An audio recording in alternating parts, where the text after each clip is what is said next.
I've always wanted to know what your kind of weekly regiment looks like and how it's maybe even changed the past, I don't know, from you're 60 now. So in your 50s to 60s, have you had to change a lot, and how's the transition?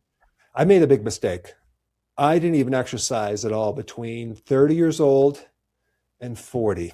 And then I started to add exercise. I did a lot. I was into the bike thing for probably another 10 years. Luckily, when I was 50, I got to move on a farm. And then now everything's changed. I flip a tire up a hill, up a mountain.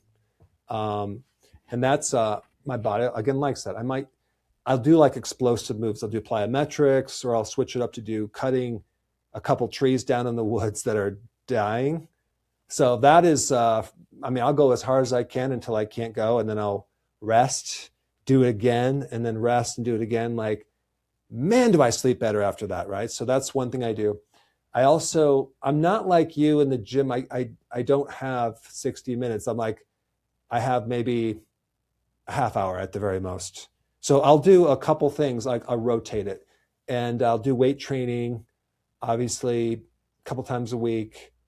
In there, I will do a lot of myofascial stretches. I'm like, really, because my body is so arthritic from years of wrestling and injuries and stuff.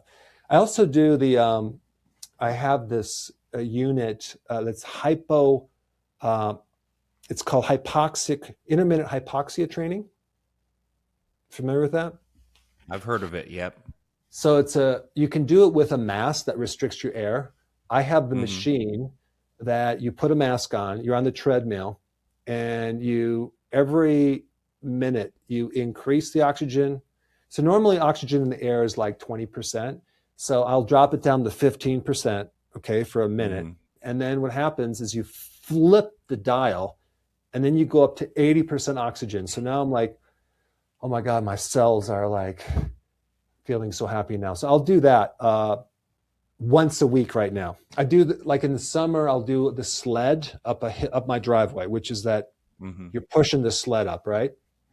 I love that. And then I do a lot of physical work, like pushing bales of hay, lifting hay, climbing fences, fixing. That's what I do. I like a lot. So it's physical outdoor work. It's not just in the gym.